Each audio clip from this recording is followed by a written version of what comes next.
I didn't love myself, right? If I can't tell you who I am, how can I truly love myself? So when you don't love yourself, you suppress stuff in, and best believe it comes out in different ways. You could suppress it in one way, and it comes out different ways. So validation issue. I needed you to tell me how great I was because I didn't believe I was great.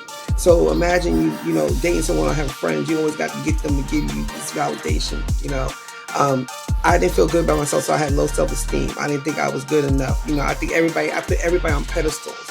I used to say, oh, you're pretty and you're this and you're that. And I had everybody on these pedestals. They had problems too, but in my world, it looked like they had it together because I didn't love myself. Hey, it's your imaginary best friend, Finch. And I know at times life can seem hard and you can feel stuck with no valuable answers and nowhere to go. Listen, I have a host of secrets and recipes that will not only help you enhance your lifestyle, career, relationships, and finances, but also help get your ass off the fence. And just because you're not where you want to be doesn't mean you're not where you're supposed to be. So let's go do the work. This episode starts now.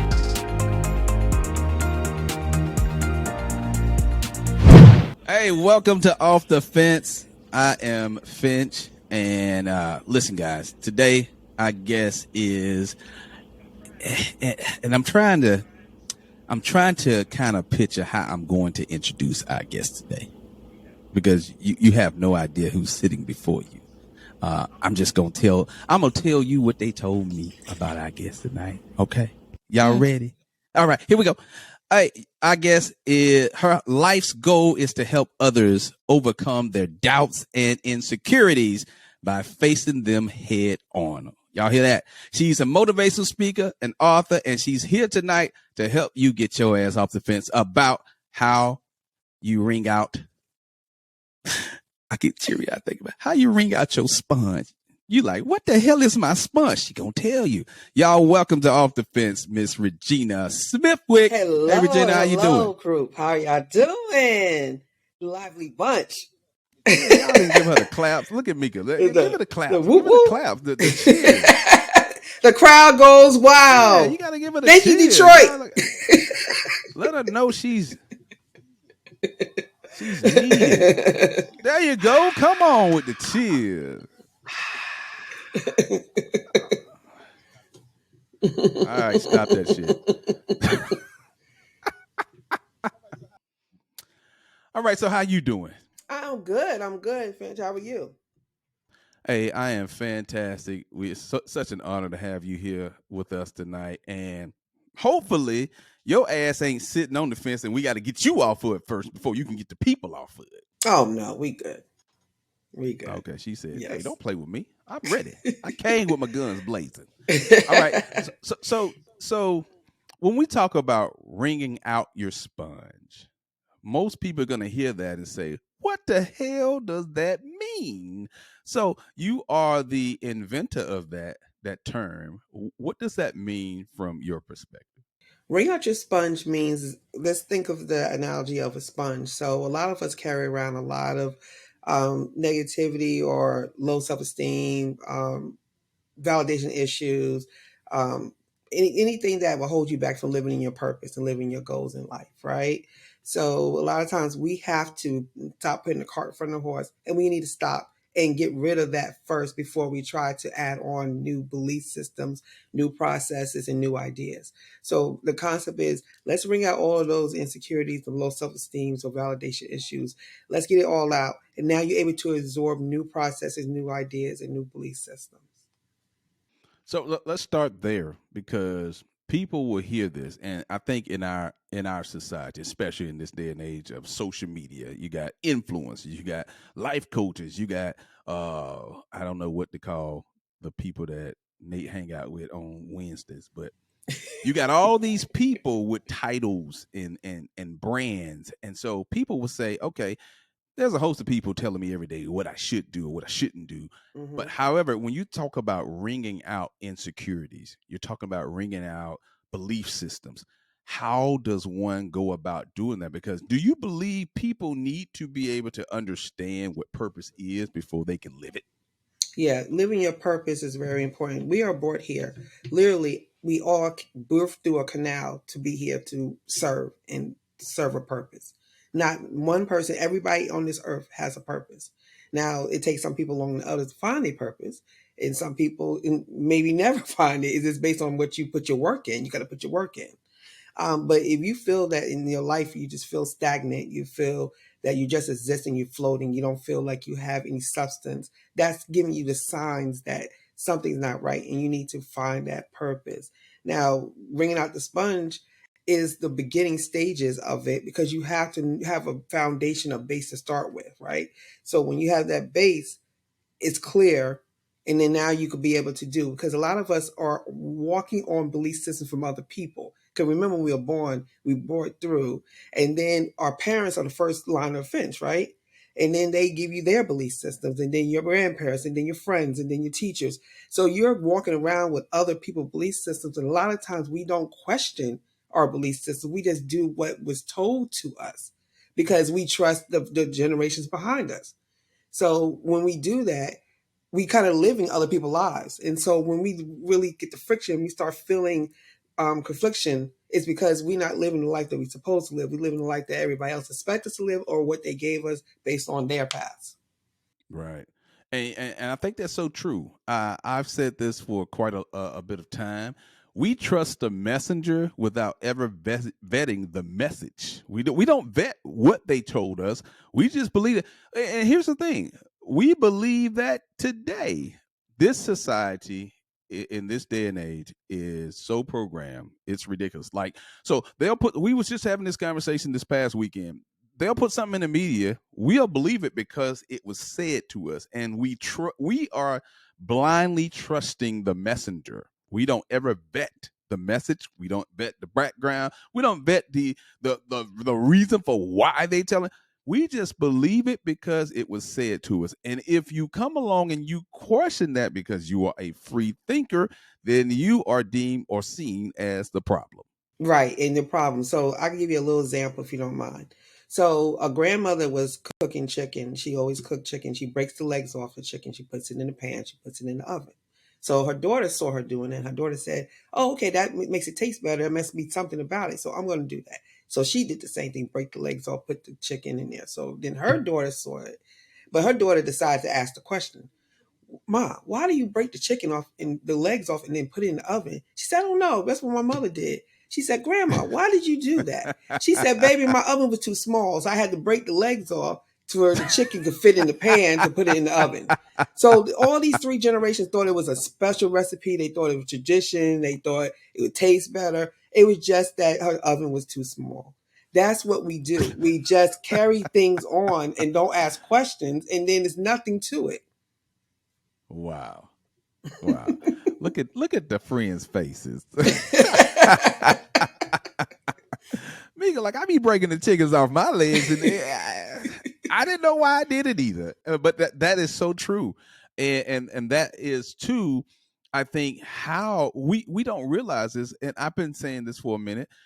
Our parents taught us what their parents taught them, and their parents taught them what their parents taught them, and you got a perpetual cycle of erroneous teaching because somebody said this is the way it's supposed to be. And then today, we don't question why. I do that with friends and family. I'm asking why you believe what you believe. Because again, if you don't get to the root of why, you can never change that. And you'll continuously go on with the belief systems or the system of other people and other entities because this is what you were taught. And I think, correct me if I'm wrong, that's part of the wringing out process is if you don't clean out what somebody told you and you're only doing it because you was taught or told it and you don't understand why or what's the purpose of that, how can you now understand what your life purpose is and how you go about performing it if you're basing everything off for something else or somebody else that taught or told you something? Man, let me Am I tell right you. about this, Regina? Yes, doing your work. See, it takes work to do your work. A lot of people are scared to do their work. No, you It's got to say that one more time because there's some people in the back that ain't hearing this shit. Say it louder, Regina. people don't understand doing your work takes doing your work, and it's hard because you got to take that mirror and literally turn it again around and go, hey, this is what's wrong with me. I can tell you now, I have validation issues. I have low self-esteem. I had issues. I had issues with friends. I had issues with men. I had issues. And I could tell you that today.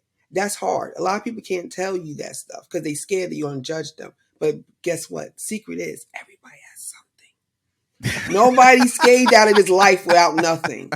And when you Yeah. realize that, you will see that the veil is revealed and everybody's like the matrix, right? So when your matrix gets revealed, you realize everybody around you, when you do your work, it's like an awakening.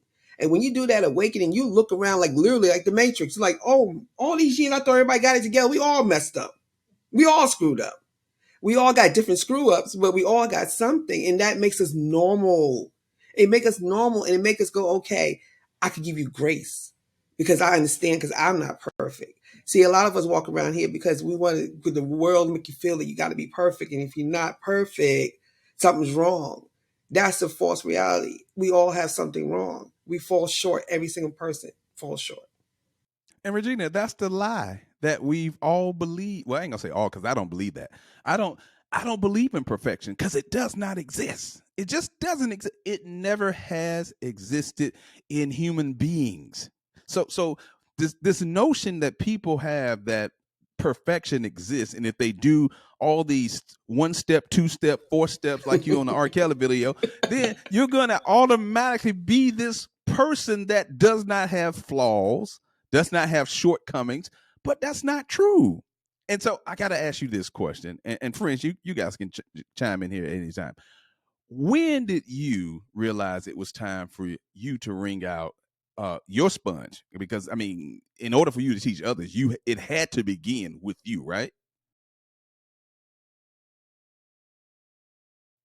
I'm talking to you, Regina. No, Oh, I I'm thought you talking want. to Regina. I thought you wanted them to chime in. I'm sorry. I didn't want to No, I overstep. wanted them. I told them they could chime in asking you Oh, questions at okay. the time, but I want you to Okay. answer that question. When did you realize it was time for you to wring out your own It sponge? was a beautiful Saturday afternoon in September of 2019. I went on a Y'all hear that? date. She got the day with how the clouds look, all that. It was a Yeah, that beautiful. part. I had a date. Yes, I had a date that night, and it was one of our first date, and you know how sometimes you go on a date and really it's not the best date ever, but you're just trying to make it work because you like, I'm just gonna take this square and this circle, I'm gonna make it work. And, in my mindset at the time was like that. I was more or less trying to fit the status quo of, let me get a boyfriend that's gonna make my life amazing and blah blah blah blah blah blah. So later on that evening, I get home. He gives me a call. I'm thinking he's calling me to tell me, hey, you know, you got home safe. I enjoyed. Thank you for the date.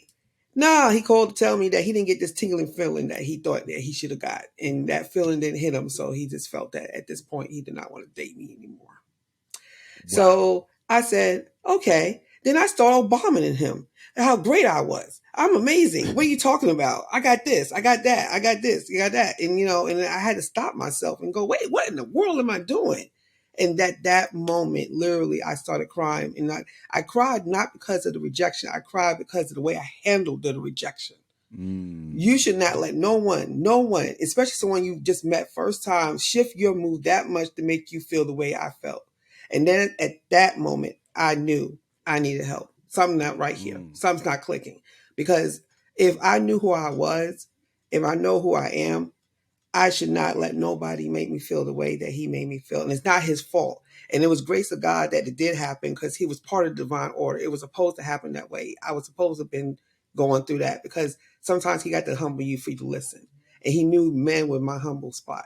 So when he got me there, I was able to listen. And then the next day, 12 hours later, I was on the phone with a spiritual life coach and I started my process. Okay.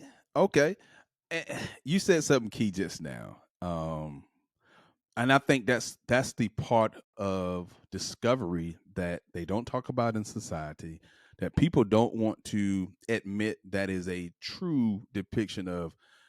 I hear people say all the time, I did all this work and I worked on myself. And if you ask them specifically what did they do, they can't tell you.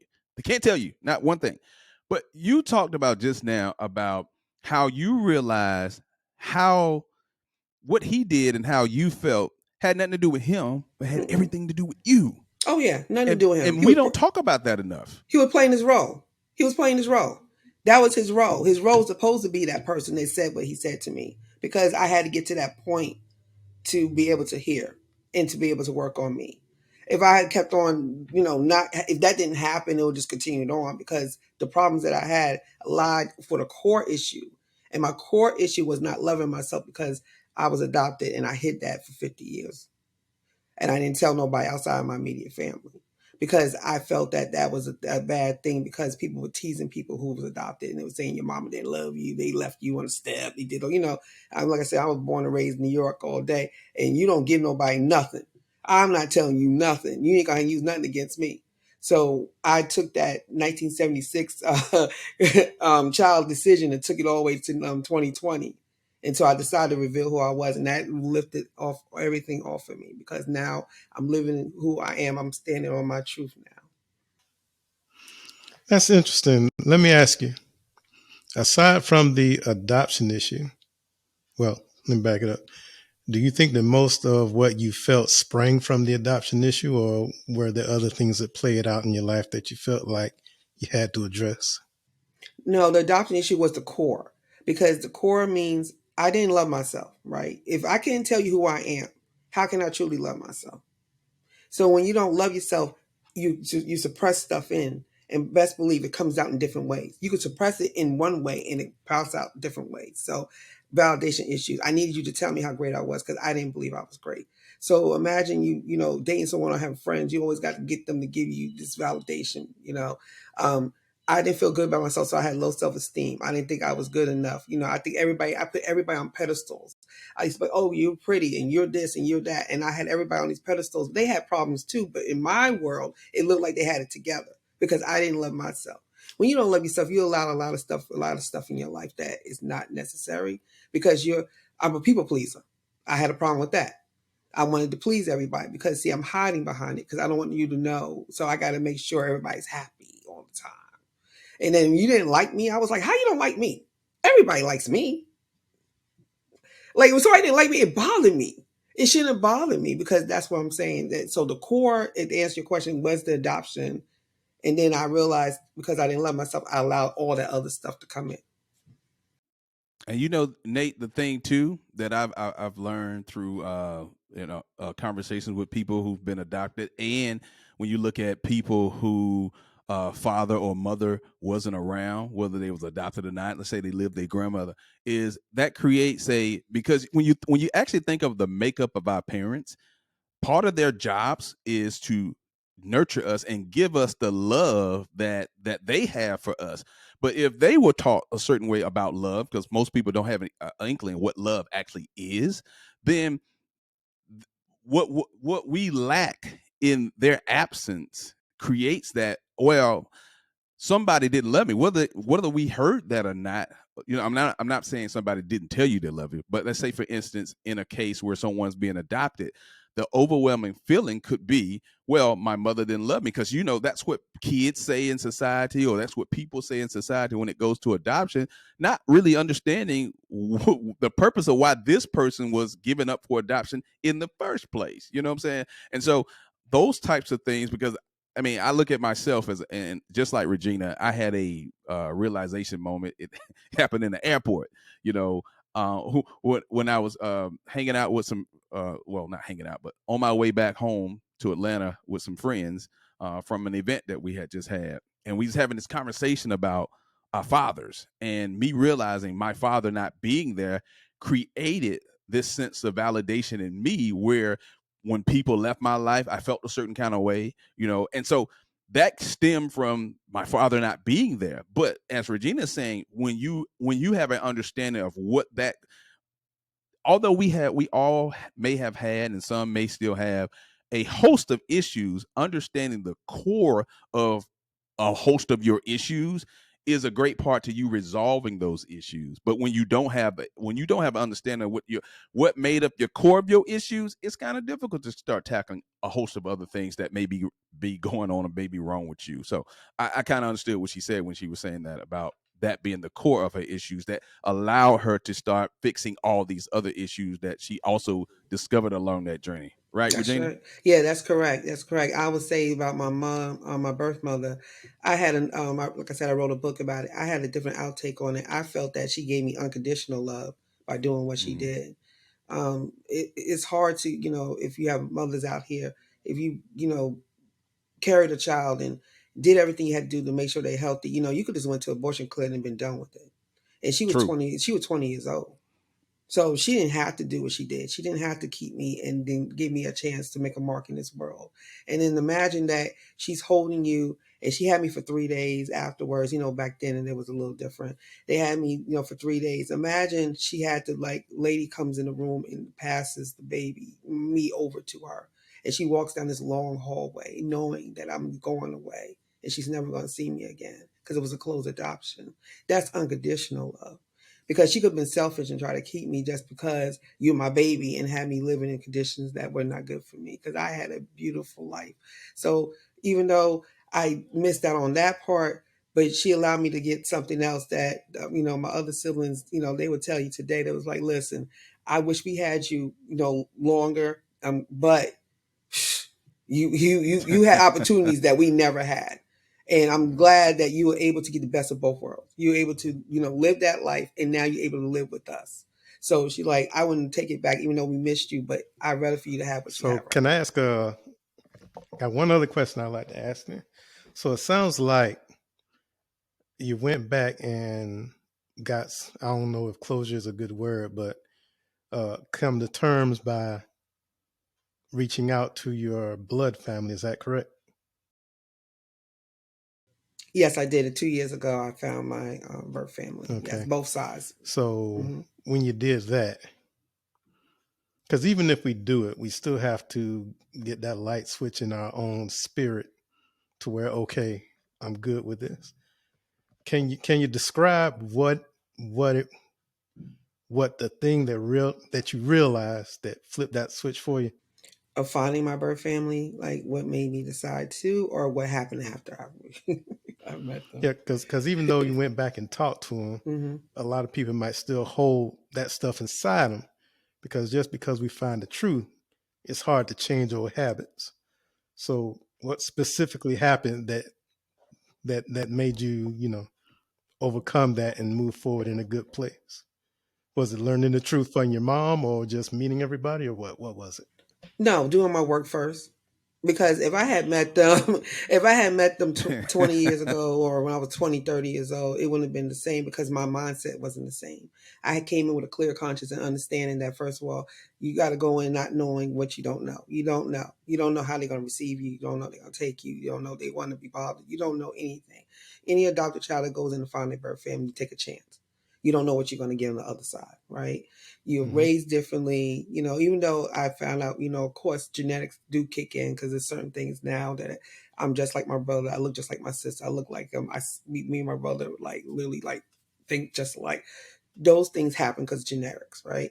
But when I went in to do it, my mindset was good. And I was like, my mind was clear. And I already had love for my parents, because I understood they were 20 and 21 years old.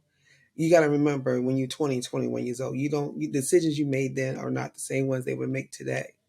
And going back and hearing stories about her, she regretted it, of course, when she got in her 40s, whatever. But you have to just decide what you got to do at that moment. She had two other kids. It would have been too overwhelming. She wanted to go back to school. She wanted to do better. I got it. I was part of the divine order. It was supposed to happen the way it happened. My life was divined out. She named me queen. Regina means queen. She named me queen. My birth mother named me, and my adopted mother let me keep her name. And she just gave me a middle name, because she said she wanted me to have a connection with her. And she's like, hey, you're a queen, so we're going to leave it alone. So now I decided to live as a queen. I decided to put my crown on in 2019 and live the life that my mother designed me to live, because I wasn't living it. All right. Mm.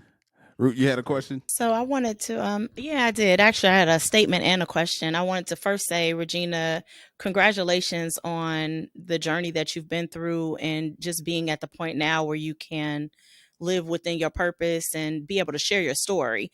Because there are so many people who go through a lot of these trials within their own lives and they're not strong enough to share it with other people. So, Hmm. thank you for sharing your story. Thank you. But you know, Thank you. I wanted to listening to everything that you're saying is these are things that I talk about a lot with many of my friends and family members. Um, you started out talking about how people are conditioned. We're trained based on our parents and grandparents and aunties and uncles and our village. You know, they did the absolute best Hmm. that they could with the tools that they were Of given. course. But many times they didn't take time to instill the necessary tools in order to make us strong. They wanted us to be strong for the public, but not strong for ourselves individually. And I found that a lot of the older generation have such a problem with the youth now because them motherfuckers question everything. Everything. These kids question everything. You could Hmm. tell them the sky is blue. They want to know, why is the sky blue? Who told you? Hmm. Are you sure? Well, what shade? So they are challenging it all because they have this sense of wanting to feel whole within themselves and not really caring Hmm. about the surroundings. So, given that, I'm curious as to how your family has dealt with you becoming who you are now, you know, because they're used to the old Regina.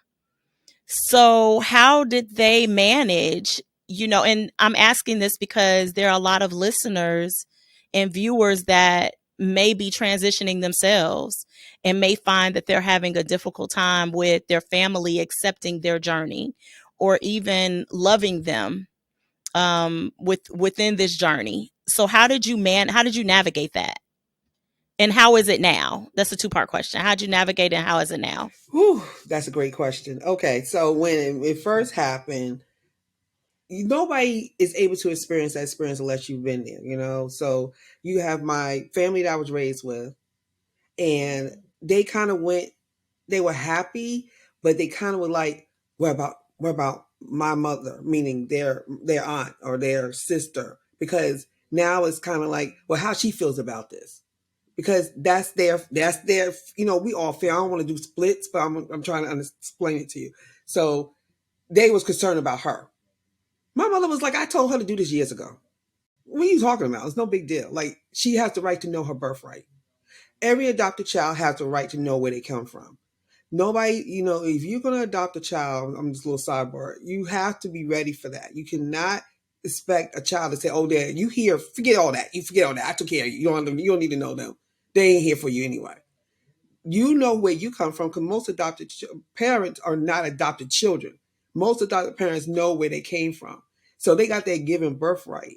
But they want to take that away from the child because they got insecurities of themselves, because they scared you're going to meet someone and leave them alone.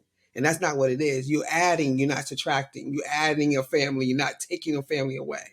That's their Ooh. insecurities, and they putting it on you because they're Ooh. scared. See, that's a whole nother thing we can talk about. But anyway, it happens. Oh, that is a thing for real. Like just hearing you say that, I'm like, people don't really get that. Like you think about, they're thinking about if you connect with people with your birth family, that you're going to somehow disown them, not realizing all that they've invested in you and how much you love them. But you're right. You still have a right to know. Yes. And I remember, y'all remember the movie Antoine Fisher? Mm-hmm. Listen, that was back in the time where when that movie came out, I had not found my father. So when I saw that, I was like, "Is this gonna how it's gonna be for me?" Everybody loved You that know, movie. I like Fisher. I had to fist up and everything, man. You know, because I mean, when you think about how much love you have for people, and again, as kids, as Regina said, you're the innocent one because you didn't Mm. ask to be adopted, you didn't ask to be again, you didn't ask to be Mm-hmm. abandoned, so you are the innocent one, and it makes so much sense, and I hope the people heard what you said about that, because you have people projecting how they feel on you and not realizing that that's causing turmoil within yourself, and it's unnecessary, it's not even needed. It's not even needed. And so when you out there meeting the people, you have to deal with your family that adopted you because they on a protected kind of thing, and then they ask all these questions. Well, what about them? And what did they, kind of like, just because they did what they did doesn't mean they're bad people. You got to put yourself in their shoes. Everybody has a story. Yeah. But guess what? All four of y'all made me. Two of you raised me, and two of you made me. So y'all four together made this amazing person named Regina. So it's not about that. So I actually had a good experience. At first, of course, the first thing they're like, well, how's she feel? I'm like, she's fine. But after that was over, they was like, "Oh, we so happy for you that you found your, because I'm the first one in my family that was adopted outside of like an agency. Like they actually used the agency and did it, like Wow. lawyers and all that. But after me, there's 8 others of me in my family that's under me. I'm the first one. So it was groundbreaking for my parents to do what they did. But then after that, we now have about 8 of us that's adopted in my family. So adoption is very prevalent in my family. It's not like a big thing, but nobody talks about it. They kind of just, you just live. They make it feel comfortable for you. They don't say nothing about it. They treat you just like you part of blood related, whatever. We never had issues. So raising with them was beautiful. They treated me amazingly. They still do, and they so happy to meet my extended, because they call them, that's their family too. Because that's my sister and brother. That's their, family too. So it was okay. Mm-hmm. So Regina, So I got to ask this question real. Root, go ahead. You ask your question first. yeah, I was going to ask. So, while I love hearing your journey with the adoption portion of your life, I'd like to kind of bring it back and ask a question related to your first statement, which was wringing out your sponge. How does your family deal with you undoing and coming to a place of balance with undoing some of the things that they've taught you based on the things that you've learned and applied that's going to be good for your soul? Because that's usually, not everybody that's listening to this has a a parent that's not not there, or a parent that was adopted. But I think your core statement of wringing out that sponge, that was so impactful. So how can people undo the things that don't serve them as adults and wring that sponge out and refill it with the things that they need in order to be in their purpose in life? That's a great question, Yeah. Root. I see That's your a real, sponge filling up with all kind of stuff right now. Look at that. Yeah. Thank you. Yeah, that was the question of the hour. That right is a there. great question. That's Go a ahead. great This is my question. stuff. Yeah, I that's a be great- on it. That is. Okay.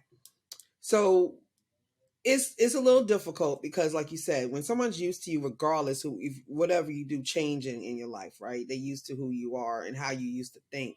And when you come back, like, no, like I had to learn no is a complete sentence. Give me some examples of of things you've learned to say no to. I'm not going to do that anymore. No, ma'am. No, sir. See, those little and they look at you and they blink in their eyes like, that's it.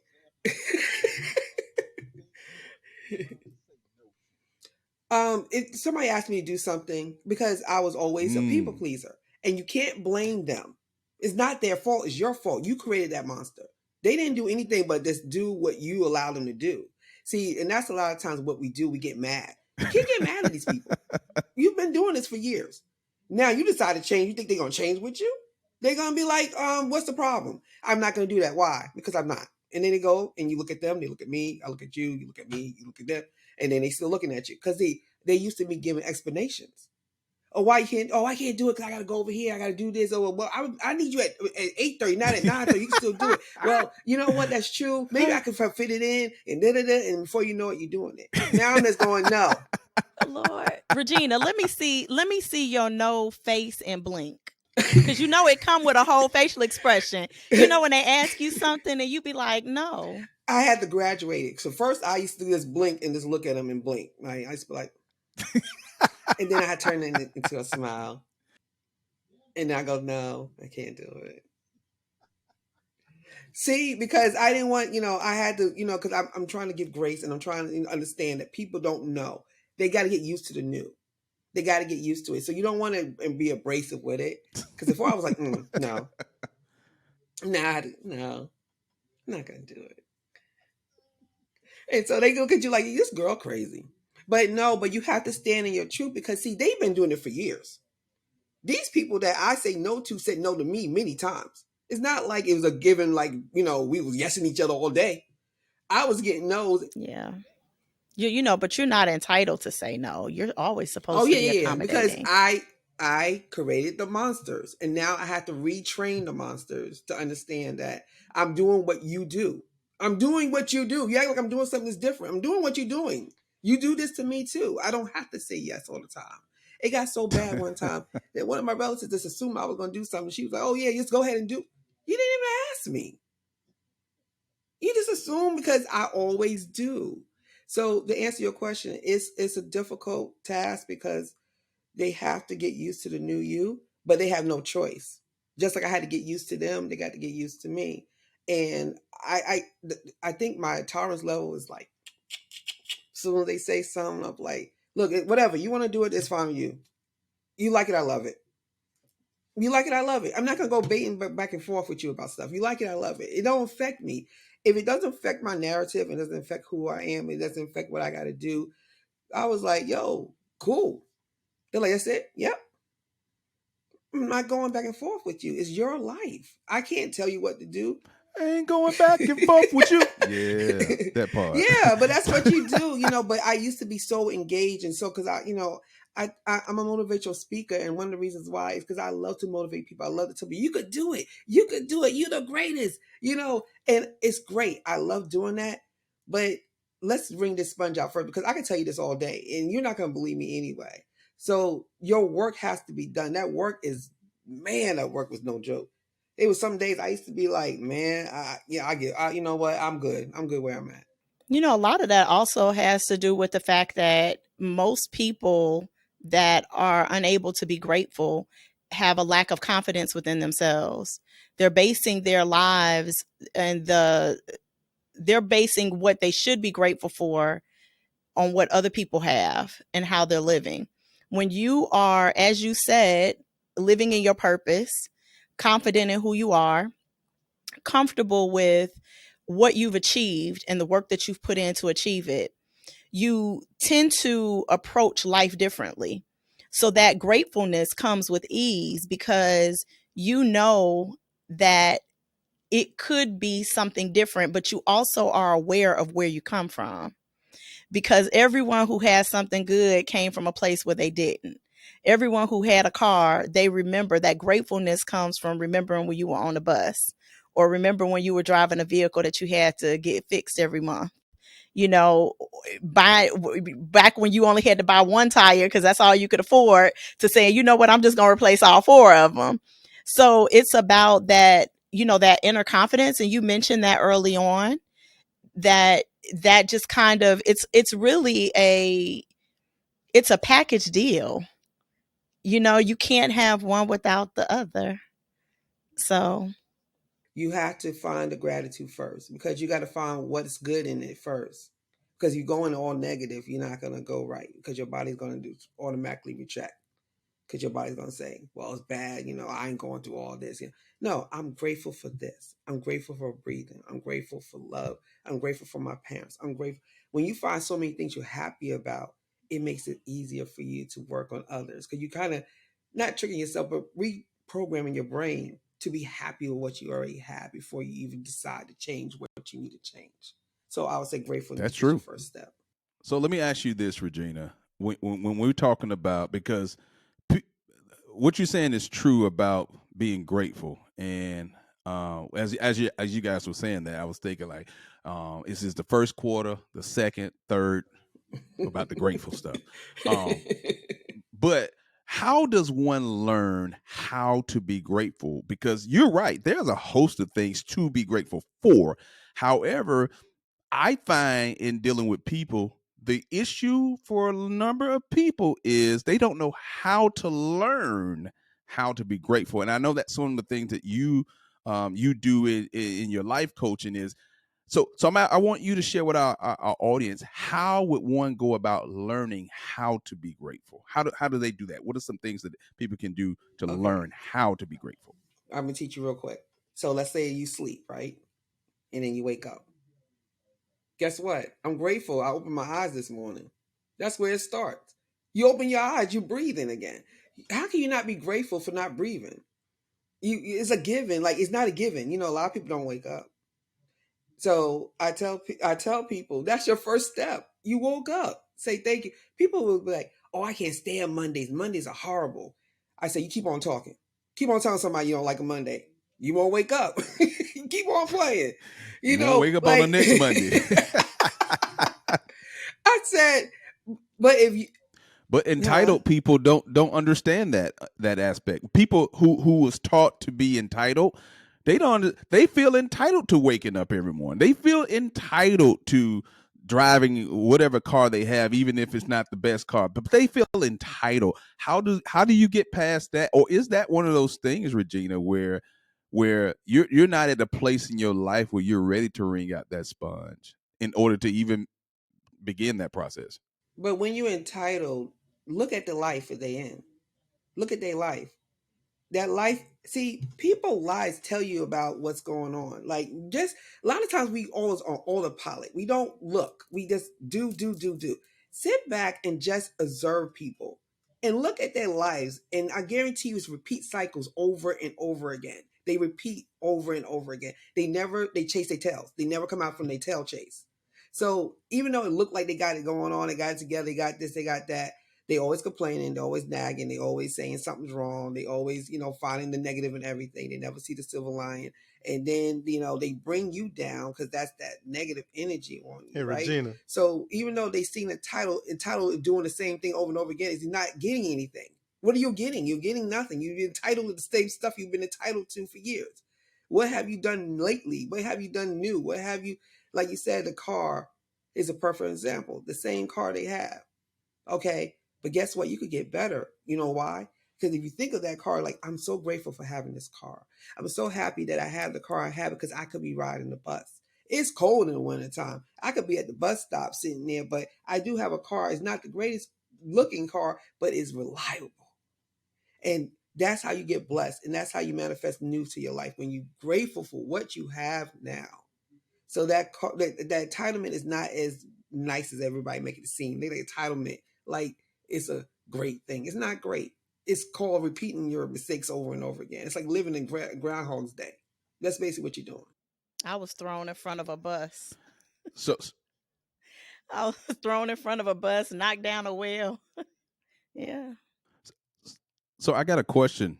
Root, you just said something that's key. You talked about people understanding their purpose. So what do you say to the people, or I don't know if the question is more so is, so how does one get to that point? Because everybody does not live on purpose. Um, Although some believe everybody has a purpose, everybody is not living that purpose. And so how do you get people to that point? Is it something that people have to come to the realization of their own, or in your profession, Regina, how do you get people to that point when they come to you? I had to let them. First of all, some of the people went through what I went through. Just had the awakening. And then some people are gonna be able to enjoy the fact of my awakening, because my awakening is my purpose, and my purpose is to serve and to show you that you have one too. We all have jobs here. We all have jobs to do different things. You got coaches want to do the money thing. You want to do whatever. Mine is purpose. So that's what God gave me. So help people who don't realize they're not living in their purpose.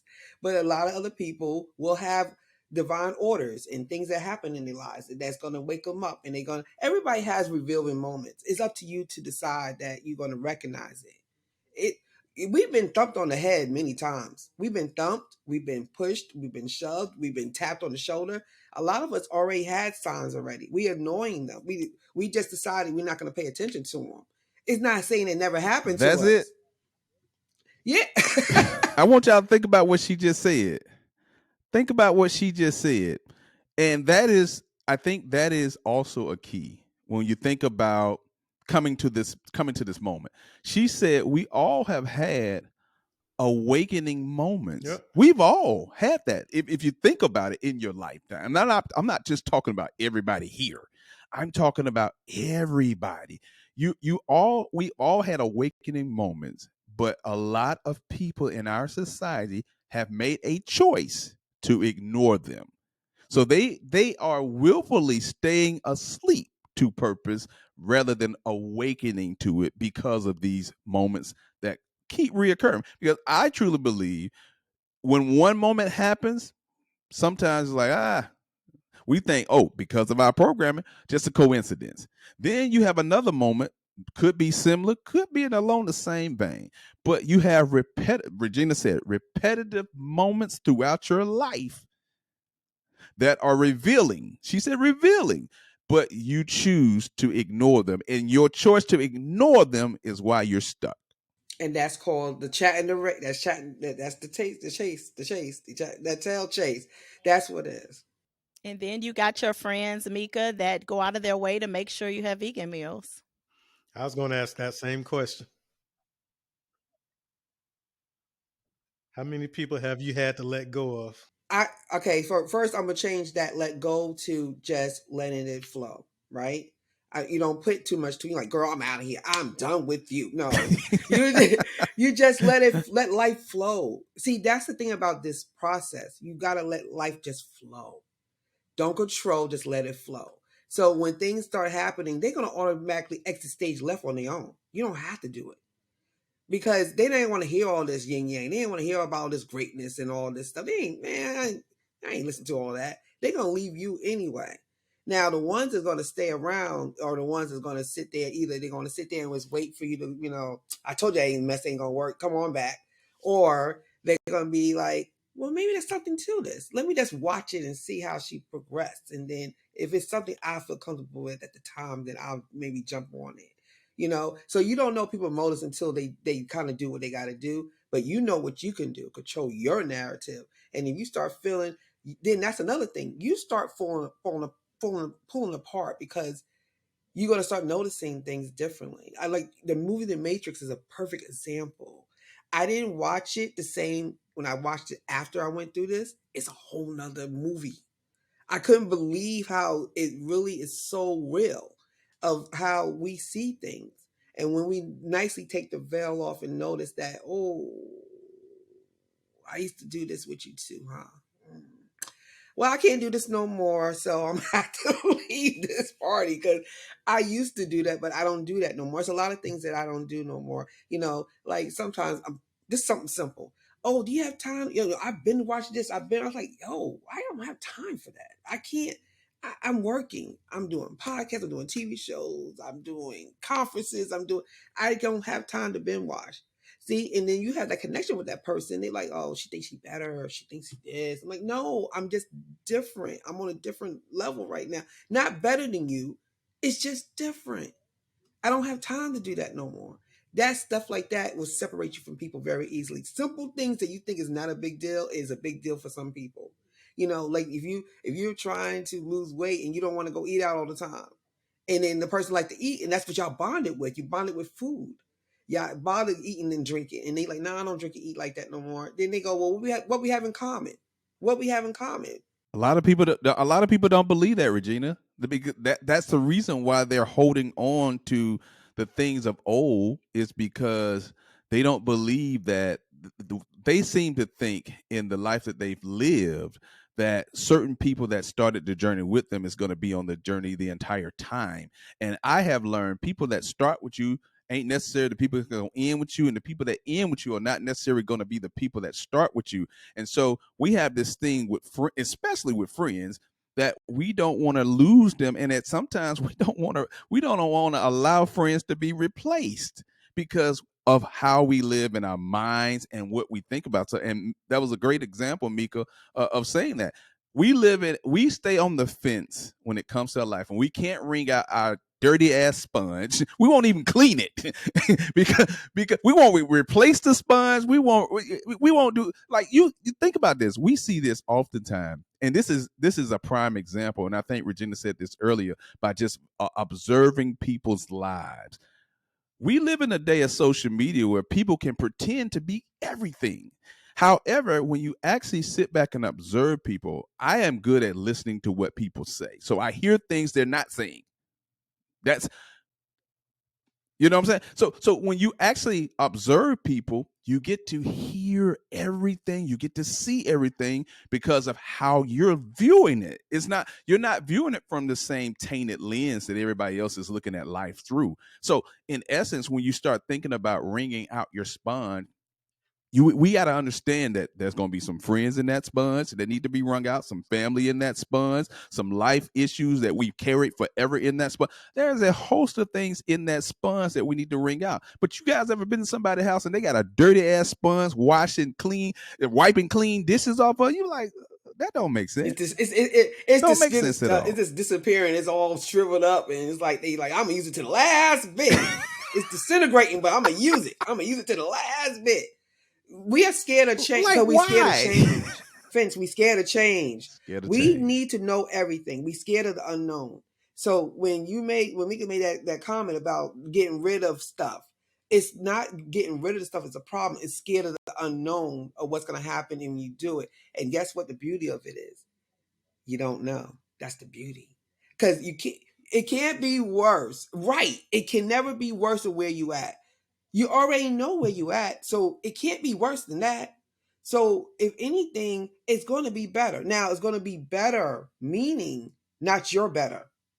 It's not your better. Right. It's going to be there's Not going your to be version of universes better. better, because see the journey doesn't Uh-huh. just end right at that one stop. You may have a situation that you going to be in, right?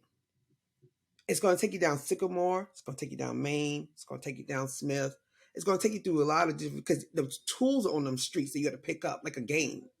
You got to pick up those tools. They can't take you straight from Sycamore to Maine because you're going to miss the tools on the way. Because you need those tools when you get to Main Street. Because you get to Main Street before your time, you're going to mess it up.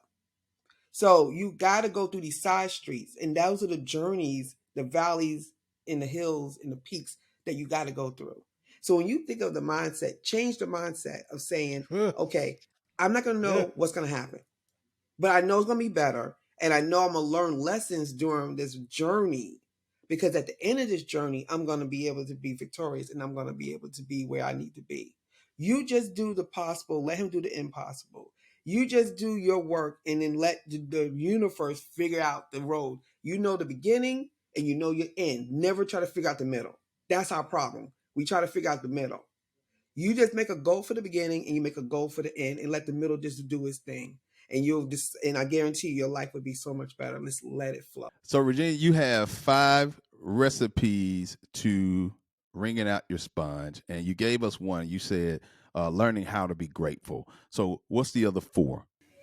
Learn to be grateful. You need to learn to, like I said, let it flow. Never fix the middle. Leave the middle alone, and enjoy the journey. Enjoy it. It's a beautiful thing. Uncomfortable, being uncomfortable is beautiful. It's a good thing. You should not want to be comfortable. When you're comfortable, that means you're not growing, you're stagnant. And when you're not stagnant, when you're stagnant, Ooh. you can't be your best. You can't be your best person. So anything that makes you uncomfortable, do it. Do it. Because it's not going to do anything but make you grow, and it's going to stretch that muscle, that faith muscle. We don't have faith muscles no more. We want everything to be told to us. And that faith muscle is what makes us grow as a person.